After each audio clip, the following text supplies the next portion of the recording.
Everyone agrees black spot mould is unsightly and not something we want in our homes, but many people don't understand what causes it or how to prevent it. We receive many calls from residents reporting their home has rising damp or similar issues. In reality, rising damp is rare, and far and away the most common cause of mould is excess condensation.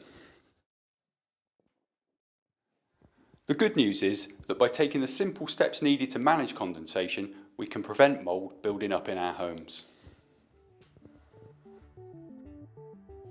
We've all seen condensation on windows and mirrors, and we all know showering, running a bath, boiling a kettle, and cooking creates steam which turns into condensation.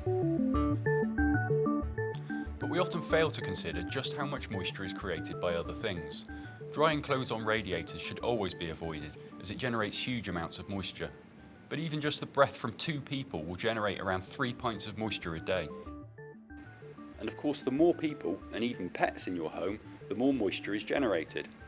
All this steam and moisture has to go somewhere, and if we don't manage it correctly, it ends up on our walls and surfaces as condensation. It is this condensation that in the vast majority of cases will be the cause of black spot mould. Managing condensation is straightforward, and along with reducing the moisture we create, the 2 key things are ventilation and heating. Wherever possible, you should try to use your heating to maintain a constant, comfortable temperature, rather than rapidly warming a very cold home with short blasts of high heat.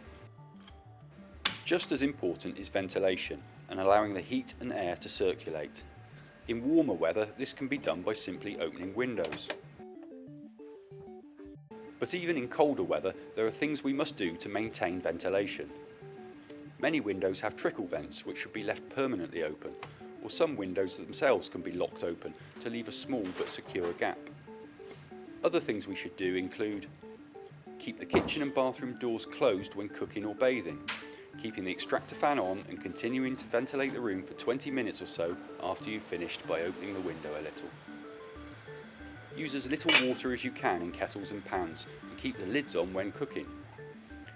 Leave a gap between your furniture and walls to allow air to circulate around them. Avoid using bottled gas heaters as they generate lots of moisture, and never dry clothes on radiators. It virtually guarantees condensation. Dry your clothes outside when the weather permits, and if the weather is bad, dry laundry on a clothes horse, ideally in a room with an extractor fan on, a trickle vent or windows slightly open and the door closed. By always following these simple steps, you will be able to prevent mould from forming. But if you already have mould in your home, it can be treated. Spray and wipe down surfaces with a fungicidal treatment. These are easily available in DIY stores and supermarkets. If you are decorating after treatment, use anti-condensation paint, also available in DIY stores. If curtains or clothes are affected with mildew, they will need to be dry cleaned. Although treatment is quite straightforward, prevention is better than cure. So to stop mould forming in the first place, remember, reduce moisture, improve ventilation and maintain a consistent temperature.